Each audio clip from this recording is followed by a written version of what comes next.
En esta primera clase de gastroenterología vamos a hablar acerca de la diarrea en el adulto.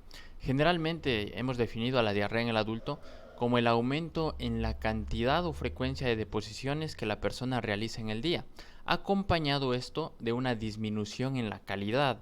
¿A qué me refiero con disminución en la calidad? A que las heces se tornan más líquidas. Para poder definir las características de las heces existe una escala, la escala de heces de Bristol. Pero la OMS, para simplificar la definición de una diarrea líquida, la ha definido como cualquier deposición que adopte la forma de un contenedor. Al poner la deposición en un contenedor, eso sería una diarrea líquida. Con respecto a esto también de la cantidad, tenemos que tener en cuenta que siempre tenemos que analizar en nuestra anamnesis cuáles son los hábitos del paciente. Porque, por ejemplo, tenemos un paciente que tiene el hábito de realizar 4 deposiciones al día, que para él es normal, no son deposiciones líquidas, no estaríamos hablando de una diarrea en el adulto.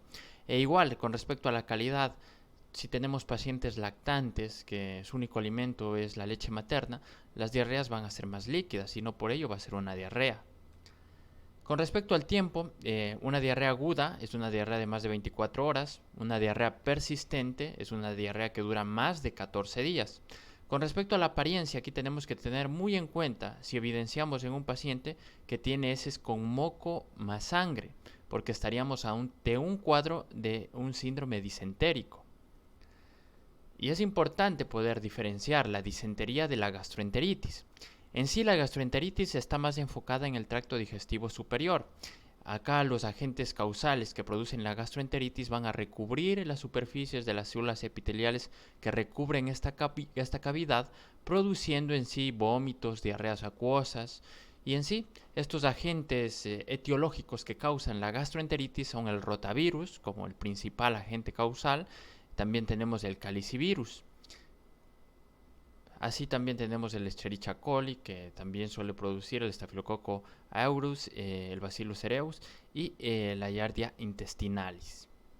Con respecto a la fisiopatología, en toda diarrea tenemos que recordar que la diarrea proviene de un desequilibrio de menor absorción y mayor secreción. Eso es lo que produce fisiopatológicamente la diarrea. Con respecto a la disentería, generalmente el cuadro que se presenta en el paciente es moco más sangre, heces con moco más sangre, un dolor abdominal, tenesmo y fiebre. Y los agentes causales de la disentería, en cambio, son la Shigella, la Salmonella y el Campylobacter. También el Escherichia coli suele evidenciarse entre los agentes causales de la disentería. También podemos diferenciar las diarreas de acuerdo a los síndromes, como una diarrea no inflamatoria y una diarrea inflamatoria. La diarrea inflamatoria vendría siendo la disentería. La diarrea inflamatoria es la causada por bacterias, la diarrea no inflamatoria es causada por virus. El mecanismo de la diarrea inflamatoria es un daño en sí profundo, producto de las citotoxinas. En cambio, en la diarrea no inflamatoria, el daño es superficial, producida por las enterotoxinas. En sí, en la diarrea inflamatoria el estado del paciente es inestable, febril e inclusive en casos graves escéptico también. Y en el cuadro de una diarrea no inflamatoria el paciente va a estar estable, con vómitos, pero estable.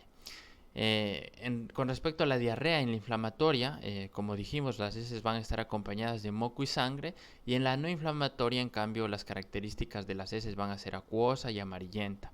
En sí, la inflamatoria requiere tratamiento y la no inflamatoria tiene un pronóstico más autolimitado, o sea, el pronóstico de la diarrea no inflamatoria es bueno en comparación a la inflamatoria, porque el no inflamatoria únicamente hay que tratarlo sintomáticamente, hidratar al paciente, vigilar que no avance a grados de deshidratación alto, que tenemos que evitar la deshidratación más en la no inflamatoria y esperar que pase la etapa viral.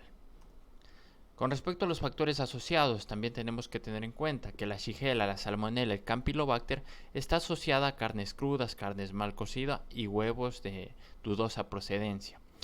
El Vibrio cholera está más asociada a los crustáceos. El Bacillus cereus está asociado al arroz frito. El Cryptosporidium está asociado más a pacientes con inmunocompromiso, como son pacientes con VIH, SIDA. Y el Clostridium difficile está más asociado a diarreas intrahospitalarias, diarreas en pacientes que en sí tienen antecedentes de haber estado en tratamientos antibióticos prolongados, en antibiótico-terapia prolongada, que como sabemos la conocemos como colitis pseudomembranosa. Con respecto al diagnóstico, como hemos visto hasta ahora, el diagnóstico es claramente clínico. Únicamente con la anamnesis nosotros ya podemos saber las características de las deposiciones y con un buen examen físico podemos ver el grado de deshidratación que tiene el paciente. Pero ¿qué condiciones ameritan pedir más exámenes? Las condiciones que ameritan pedir más exámenes son cuadros de compromiso general severo, sangre o pus, diarreas persistentes, más de 14 días, refractarias al tratamiento sintomático o antibiótico empírico, pacientes con comorbilidades. ¿Y qué exámenes podemos pedir? Por ejemplo, el hemograma. El hemograma nos da una apreciación del grado del volumen del paciente con el hematocrito, la fórmula leucocitaria.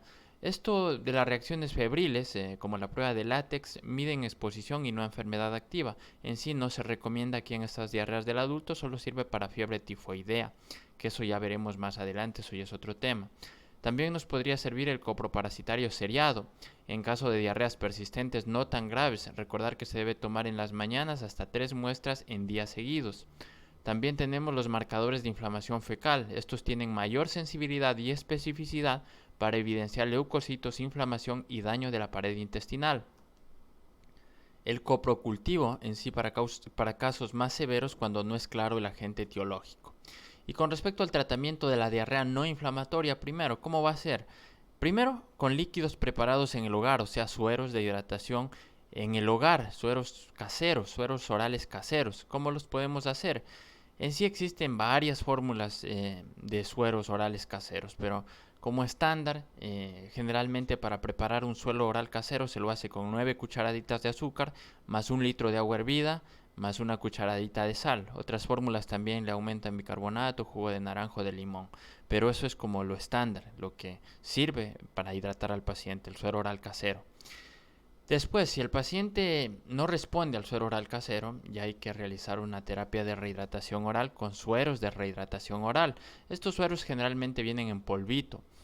Siempre tenemos que tener en cuenta que últimamente en el 2002 la OMS recomendó que los sueros de rehidratación oral tienen que ser de osmolaridad reducida, con una glucosa y un sodio cerca de los 75 para tener una mejor absorción, una mejor hidratación en el paciente.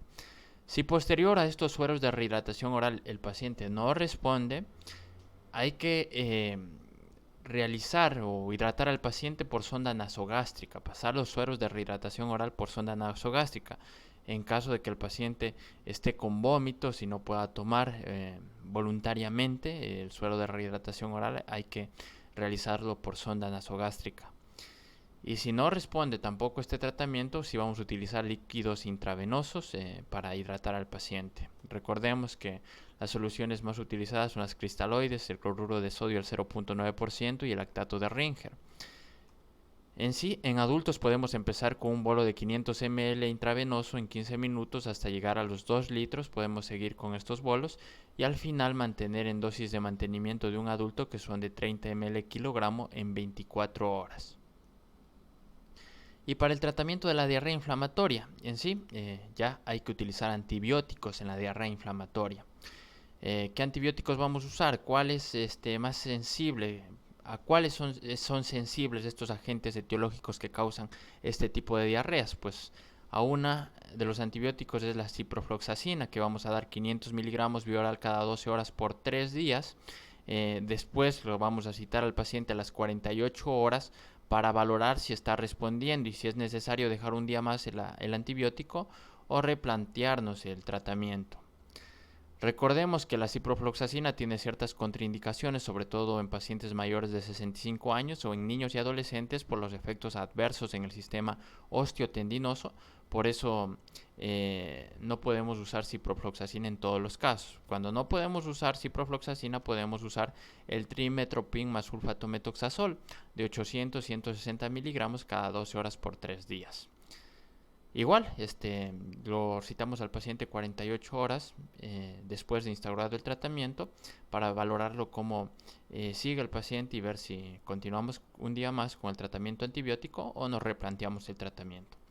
Y otros tratamientos en la diarrea no inflamatoria que podemos usar para mejorar los síntomas, mejorar la frecuencia de las deposiciones, mejorar la duración de las diarreas, van a ser la loperamida, que se indica cuando se empiezan las deposiciones, una dosis de 4 miligramos vía oral, dosis inicial, seguida de 2 miligramos vía oral por razones necesarias luego de cada deposición.